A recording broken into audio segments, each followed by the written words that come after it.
voitures de légende, en collaboration avec Bardal, les produits de haute performance mécanique, et avec Tripi, la solution par excellence pour le chronométrage et le suivi par GPS.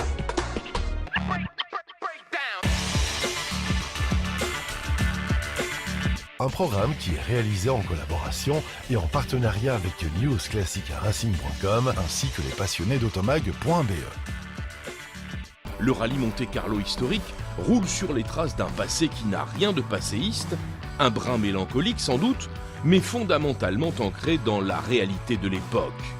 C'est un véritable défi contre le temps, mais qui cette fois se déroule dans les règles du code de la circulation, sur des routes ouvertes et dans le respect des moyennes horaires choisies par les concurrents. Au départ, des véhicules d'époque qui ont tous été sélectionnés par l'organisateur, l'Automobile Club de Monaco, car faisant partie des modèles engagés dans l'épreuve originale en leur temps. Le parcours reprend les grandes classiques du Monte-Carlo dans la Drôme, l'Ardèche et l'arrière-pays azuréen, pour le déroulement des spéciales de régularité à proprement parler. Mais comme à ses origines, le défi débute dans toute l'Europe au départ d'un parcours de concentration qui convergera cette année encore vers le sud de la France. Parmi les nouveautés cette année, un départ depuis Athènes avec au compteur 1497 km de liaison, la capitale grecque qui n'avait pas accueilli le Monte-Carlo depuis 1975. On s'était pourtant élancé des pentes de l'Acropole dès les premières éditions de la course monégasque en 1927. C'est donc un vrai retour aux sources, marqué par un engagement en nombre des équipages grecs, regroupés en un team d'une dizaine de voitures. Une forte représentation qui sera complétée par une quinzaine d'autres véhicules. Parti cette année de la capitale grecque, le team des chefs, qui regroupe des cuisiniers étoilés de renom notamment, constitue une des formations les plus fidèles à l'épreuve. Un de ses chefs de file, justement Michel Chabran, en est à sa 17e participation au rallye Monte-Carlo historique. Ce départ d'Athènes, pour moi, c'est quelque chose de mythique, parce que ça fait 44 ans, on nous l'a dit, moi je ne me souvenais pas depuis quand c'était parti d'Athènes, mais c'était fabuleux quand on voit l'Acropole, le Parthénon au-dessus, on a eu beaucoup de chance. Ces gens, ils ont tellement envie de montrer leur pays, vraiment, vraiment. Ils étaient vraiment aux anges qu'on aille les voir, et ils sont vraiment bien occupés de nous, ça a été un très bon moment. Et ça fait aussi partie des charmes de l'épreuve pour les concurrents. On peut passer en quelques minutes d'une route à peine humide à une patinoire en fonction des caprices des cieux, mais aussi de l'ordre de passage dans les difficultés. Flanqué du numéro 1 à l'occasion de sa 20e participation, Jean-Pierre Coppola reste un des plus expérimentés du plateau et il ne boude pas son plaisir. La CM m'a gâté et c'est un grand plaisir pour les 20 ans, mes 20 ans de Monte-Carlo historique. C'est une grande récompense et je les en remercie. Pour nous, une alpine, il faut que ça glisse et puis ça permet de partager avec tous les fans qui aiment voir passer une berlinette comme ça se faisait à l'époque. Malgré qu'on n'ait pas les mêmes pneus, mais on se fait plaisir. Entre chiens et loups, deux équipages, partis de Monaco, se glissent discrètement en tête du rallye. Les Polonais, père et fils, Ladislav et Andrzej Postawka, sont ce premier soir deuxième aux commandes d'une Zastava 101 spéciale de 1979. Un équipage qui avait terminé sur le podium l'an dernier. Les leaders des premières heures, ce sont Michel Badoza et Mogens Reidel, qui participent ensemble pour la 3e fois au Monte-Carlo historique et placent leur Renault 8 aux avant-postes avant l'arrivée sur Valence. D'ailleurs, cette année, le point de ralliement valentinois sera le stade Georges Pompidou et non le Champ de Mars, comme de tradition. Face au risque de manifestation dans le centre-ville, décision a été prise de migrer vers le nord de l'agglomération. Prouesse des services de la municipalité qui ont remonté le village et toutes les installations du parc fermé en un temps record. Ce qui a garanti le bon déroulement de l'événement et n'a pas empêché le public, toujours fervent et assidu à Valence, de venir se délecter de l'ambiance du parc de cette fin d'étape de concentration. La place du marché de Saint-Agrève devient le refuge de ceux qui ont pu se hisser jusque-là. Température polaire, chute de neige, tout le monde espérait ce genre de conditions idéales pour un Monte-Carlo. Mais les éléments n'ont pas fait dans la demi-mesure et cela devient une question de sécurité indiscutable.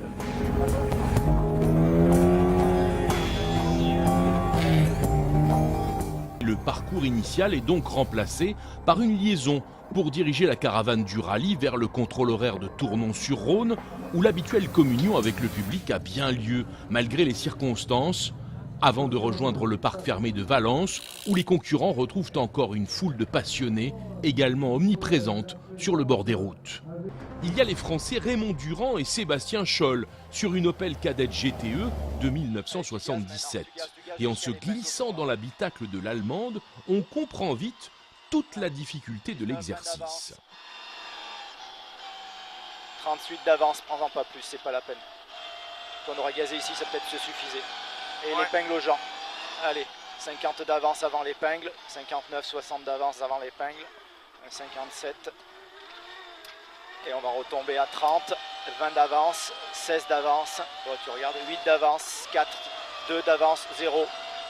3 de retard, 3, 2 de retard, 2 de retard, là tu te recales, 1 de retard, 0, 0. Gérer le respect de la moyenne imposée nécessite une mobilisation permanente de l'équipage. Concentrés, on l'est forcément, mais en connaissant la route depuis le temps qu'on les pratique, on arrive à lever les yeux et à regarder ce qu'on fait et puis à saluer les spectateurs et à leur faire plaisir. Sauter à la neige, on l'a eu. Après, elle a ses avantages et ses inconvénients.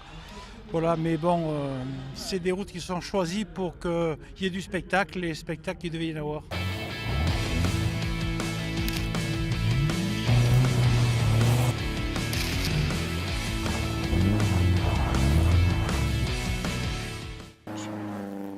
Contrôle horaire en début d'après-midi à Saint-Jean-en-Royans avant de parcourir la liaison vers le parc fermé de Valence.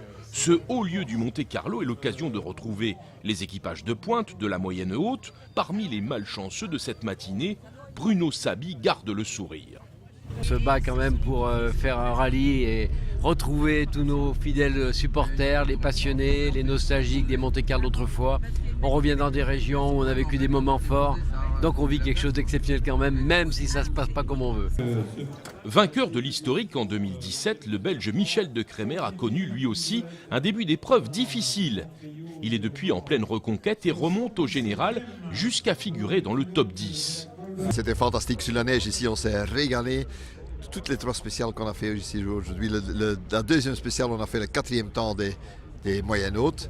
On s'est régalé des glissades sans fin, comme ça, un rêve. On se croyait en Suède pour faire un rallye du championnat du monde. Là. Magnifique, magnifique, magnifique. On était, je crois 32e le premier jour, où il y a quand même eu 2 choses. La tempête de neige qui a favorisé énormément ceux qui étaient partis de Milan et d'Athènes. Bon, c'est un fait de course, c'est pareil pour tout le monde. Et puis les prises de temps étaient, d'après nous, on est passé en avance comme beaucoup de gens le premier jour. À partir du 2e jour, le problème était résolu.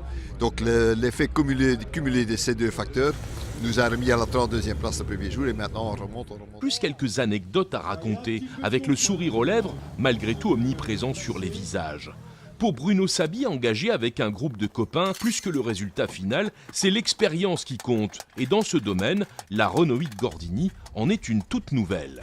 C'est ça l'intérêt de cette discipline des rallyes historiques, c'est qu'on peut rouler avec des voitures qu'on n'a jamais pilotées. Elles ont été rares d'ailleurs, celles que je n'ai pas pilotées dans ma carrière. La Renault 8 Gordini en fait partie. Je suis content d'avoir fait cette édition avec cette voiture parce que c'est vrai qu'on se rend compte que ceux qui ont fait des exploits avec cette voiture avaient bien du mérite.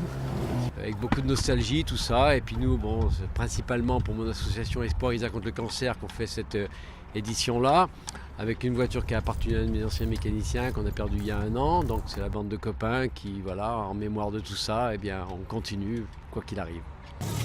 Tout l'esprit du rallye résumé en quelques mots, alors que les premiers équipages pointent à l'entrée du parc fermé de Valence. Rien n'est encore joué dans les différents classements de l'épreuve. On se prépare à présent à descendre vers Monaco dès le lendemain matin.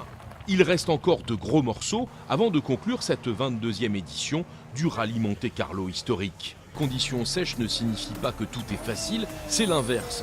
Avec leur Lancia Stratos, les vainqueurs 2016, Daniele Perfetti et Ronnie Kessel, s'offrent le Turini.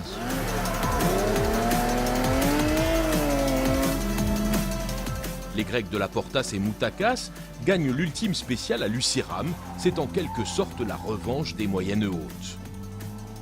La Golf GTI numéro 9 était pilotée pour la première fois au Monte-Carlo par Olivier Campana et copilotée par son épouse Lydia. Il reste comme le meilleur équipage monégasque de cette édition.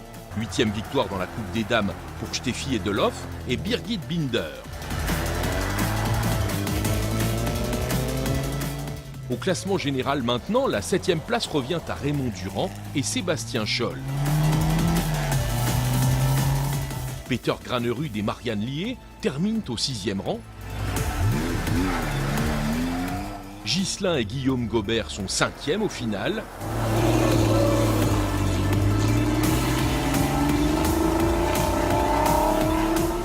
Une Jaguar XK150 issue du contingent des moyennes basses est menée de main de maître par Karolis Raizis et Ilya Zakmans se glisse à la 4e place absolue.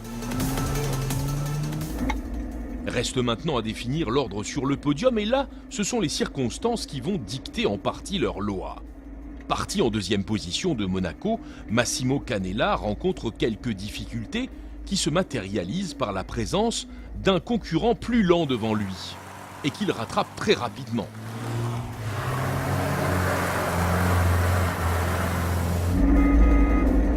Gerd Pfund et sa grosse Mercedes sont à la peine sur cette route de montagne sinueuse et étroite, et il leur est bien difficile de laisser un passage sans se mettre en danger.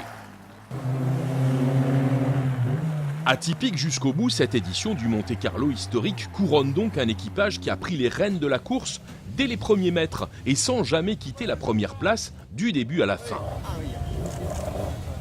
Michel Badoza et Mogens Reidel qui n'y croyaient pas encore sur le podium final. J'ai du mal à réaliser, pour moi c'était déjà participer il y a 5 ans, c'était un aboutissement. Tout a fonctionné, la voiture marchait impeccable, le matériel aussi, le copilote aussi, puis moi j'ai pas fait d'erreur, donc ben voilà, mis ça bout à bout, tout allait bien quoi.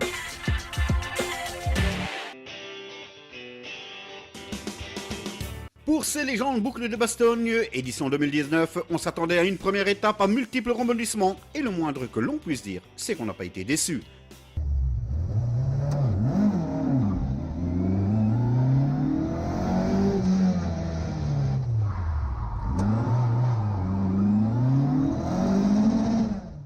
Météo semblait se montrer finalement plus conciliante avec un redout des températures qui amoindrit la neige tombée sur le parcours.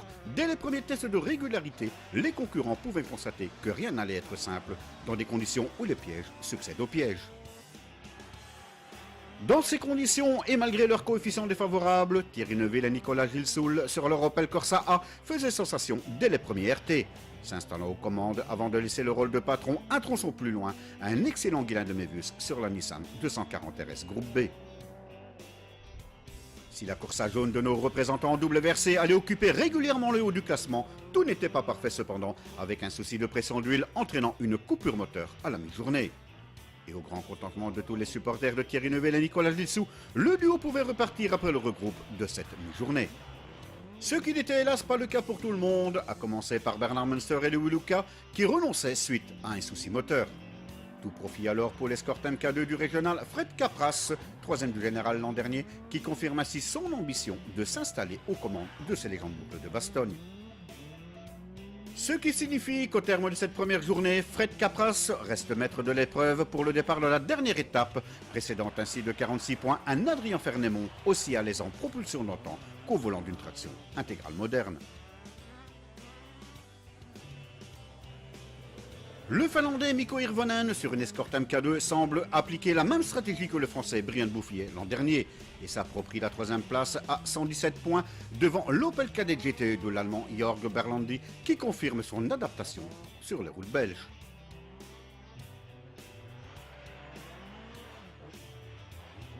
Guylain de Mévus, lui, clôture le top 5 provisoire devant la Lancia Beta Monte Carlo de Jean-Pierre Van de Hover, totalement dans le rythme en dépit d'une perte de puissance et de soucis d'embrayage. Le top 10 provisoire est complété par le Britannique Tim Percy, devançant la Ford Escort MK2 d'un Cédric Chorin qui a hélas perdu du temps en restant posé sur un mur de neige en début de journée. Quant à Yves Maton, gêné par l'écart de trajectoire de Cédric Chorin en matinée, il termine cette première étape à la 9e place, devançant une autre Porsche 911, celle de Fred Bouvy, handicapé lui par le renvoi de sa monture en super légende. Aux portes du top 10, on retrouve des concurrents aussi huppés que Marc Duhet, Stéphane Stouff et bien sûr Thierry Neuville qui poursuit sa remontée après avoir signé la meilleure performance à 7 reprises sur les 12 RT que comptait cette première journée. Avec 6 tests de régularité forestier au programme, il est clair que tout allait se jouer ce dimanche matin pour ce qui est de la victoire aux légendes boucles de Bastogne 2019. Une journée décisive qui débutait hélas sans Thierry Neuville et Nicolas Gilsou. Le moteur de leur Opel Corsa ayant trop souffert lors de la première étape incitait nos représentants en double versée de jouer la prudence en déclarant forfait. Si Fred Capras entamait les débats en tête du classement, le test régularité de l'Ardoisière a permis à Mikko Hirvonen de prendre les rênes de la course. Le Finlandais maîtrisait l'épreuve conservant un rythme élevé sur les portions verglacées. Mikko Hirvonen, également vice-champion du monde à 4 reprises, confirme ainsi la mainmise en remportant la victoire de ces légendes boucles de Bastogne édition 2019. Derrière le Finlandais, la bagarre à fait rage et les faits de course se sont multipliés. Adrien Fernemont effectue un tout droit coûteux en temps dans le 15e test de Libramont. D'autres sont plus loin, c'est Cédric Chorin qui partait à la faute en dommageant l'avant gauche de sa monture. Quant à Guilain de Mévius, parfaitement dans le rythme depuis le matin, échoué sur un tas de neige, perdant de précieuses minutes. Dans ces conditions, Fred Capras parvenait à maintenir sa position et de terminer à la 2e place du général derrière Hirvonen. Adrien Fernemont, après avoir perdu un temps précieux en effectuant un tout droit, achevait sa découverte des légendes boucles sur la plus petite marche du podium, devançant un Jörgen Berlandi qui a fait honneur à sa réputation. Le top 5 final était clôturé, lui, par la Porsche 911 d'un Yves Maton qui n'a cessé de monter en puissance et de précéder le bolide italien, la Lancia Delta de Jean-Pierre Rover. Guilain de Mévius, après avoir perdu de précieuses minutes en étant posé sur un tas de neige, clôture ses légendes boucles au 8e rang, alors qu'il était parfaitement dans le rythme en majeure partie de cette dernière étape. Voilà, c'est donc sur la victoire du Finlandais Mikko Hirvonen que se clôture ses légendes boucles à Bastogne, édition 2019.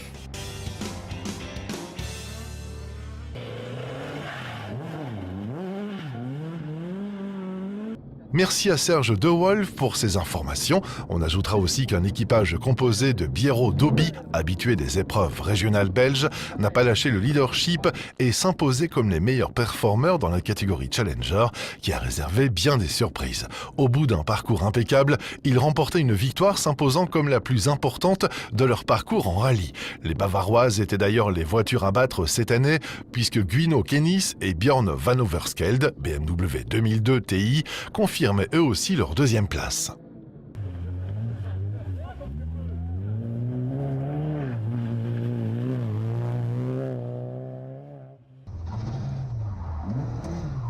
Dans l'Ardoisière et Lunchgarden Libramont, moment choisi par Marc Van Dalen et Julien Minguet sur Ford Escort MK2, les vainqueurs de l'an dernier en classique, ont démontré que ce premier succès ne devait rien au hasard. Derrière le duo de l'escorte rouge, qui fait désormais figure de référence, la bataille a fait rage et les victimes ont été nombreuses. Il n'en fallait pas plus aux jeunes loups que sont Alexandre Delay, fils de Johnny Delay, et Benoît de Flandre, fils de Yves de Flandre, pour démontrer une nouvelle fois le caractère judicieux de leur association. Le duo de la Ford Escort MK1 progressait constamment dans le classement pour décrocher une superbe 2e place, preuve que la régularité s'offre du 109.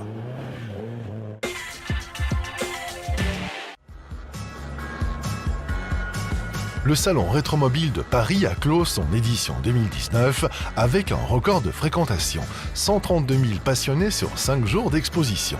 L'événement dépassait ainsi les 130 000 visiteurs et par la même occasion son record de fréquentation obtenu en 2015 avec la vente des voitures de la collection Bayon.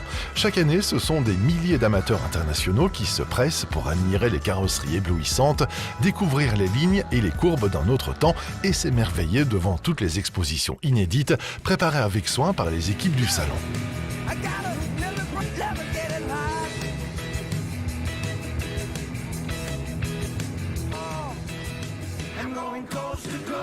Cette année, Rétromobile a réuni pas moins de 620 exposants, près de 1000 véhicules répartis sur les 3 halls, totalisant ainsi 72 000 mètres carrés d'exposition, l'équivalent de 7 terrains de football. Un travail récompensé par un visitorat record qui confirmait le succès et l'attractivité du salon auprès d'un grand public. Fins connaisseurs, amateurs d'automobiles rares, dénicheurs de petites pépites inconnues et collectionneurs en quête de pièces, ils ont tous répondu présent.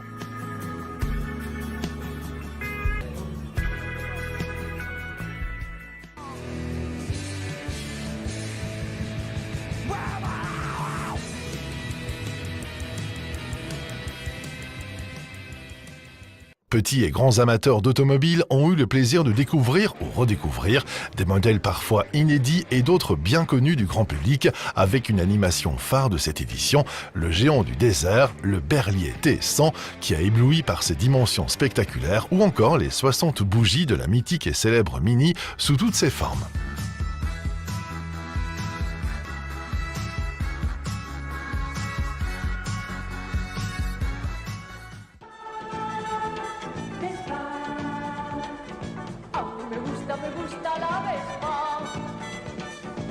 Les constructeurs ont également répondu présent avec des expositions inédites de motos et d'autos, les animations insolites avaient comme chaque année leur place sur le salon.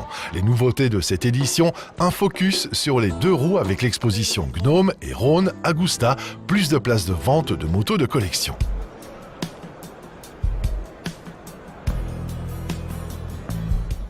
Nous allons adjuger, attention, nous adjugeons 9 000. 8 000, parfait. Iris, just for the name. Et parce que l'automobile de collection reste accessible, une exposition de vente dédiée aux automobiles à moins de 25 000 € a su ravir les collectionneurs avec 75% des véhicules vendus. En 2020, le salon Rétromobile célébrera son 45e anniversaire.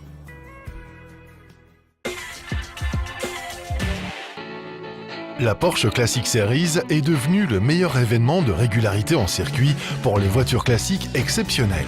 Les 6 rendez-vous prévus pour 2019 auront leur grande finale sur le circuit de Barcelone-Catalunya qui devrait remplir les paddocks d'une ambiance familiale. Estem molt contents d'aquesta primera edició de les Porsche Classic Series 2019 aquí al circuit de Parc Motor. La série classique est une expérience en plein essor et constitue la meilleure passerelle pour les amateurs de course de voitures de sport. Il s'agira de 6 épreuves de régularité en circuit avec des véhicules classiques ou des Porsche modernes à partir de la 997. C'est la discipline idéale pour les amateurs et ex-pilotes qui devraient se retrouver en toute sécurité et dans le respect des autres participants, y compris leurs véhicules. C'était la grosse ambiance sur les Porsche Classic Series à Parc Motor situé à 35 km de Barcelone avec un paddock débordant de classiques et de public. En rassemblant les fans, mettant le fair-play en vedette et la qualité des véhicules. Ces 15 ans d'existence en Catalogne, les Porsche Classic Series 2019 ont donc commencé à Parc Motor dans une ambiance conviviale. 46 équipages ont participé à cette épreuve inaugurale avec comme nouveauté les Porsche Gentleman, la nouvelle catégorie d'initiation à la régularité avec voitures modernes de haut de gamme. Le plus régulier de cette journée a été Johan Alabar, Golf GTI, devant l'actuel champion, Jaume Caprecios, Porsche 968, et Carles Miro, Porsche 924, tous deux du team Porsche Barcelona, qui a à nouveau remporté le trophée des écuries. La catégorie Porsche Gentleman a été remportée par José Luis et Carla Marco. Olivier Bozio et Jean-Jacques Perrault étaient présents avec leur spectaculaire Porsche 917 aux couleurs de la victoire au Mans en 1970 et ils ont remporté le Two Players. Bonjour, Olivier Bozio, je représente la marque Racing Legend Car. On vend les répliques de Porsche 917 sur l'Europe. Celle que vous avez derrière moi est motorisée avec un moteur Porsche, donc un flat 6 refroidi par air avec une turbine horizontale. Donc Racing Legend Car propose aujourd'hui la possibilité de louer une 917 sur le championnat du Porsche Classic Series en Espagne. Cette formule de location propose l'intégralité des prestations, c'est-à-dire les pneumatiques, l'assurance, l'essence. En fait, c'est pour les gentleman drivers. On a fait un petit jeu concours. Cette personne gagnera la possibilité de conduire la 917 pendant 1h30 sur une course du championnat Classic Series l'année prochaine, en 2020.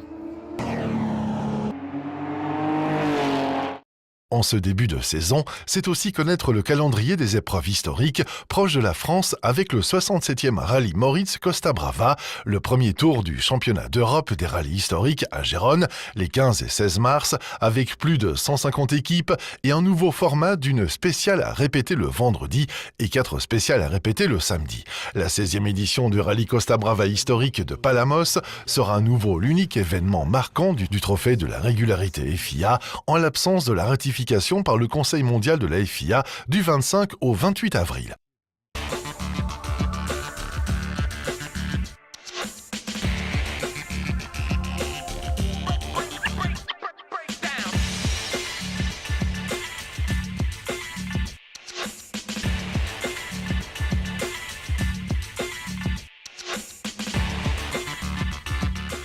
Voiture de légende, en collaboration avec Bardal, et produits de haute performance mécanique. Et avec Tripi, la solution par excellence pour le chronométrage et le suivi par GPS.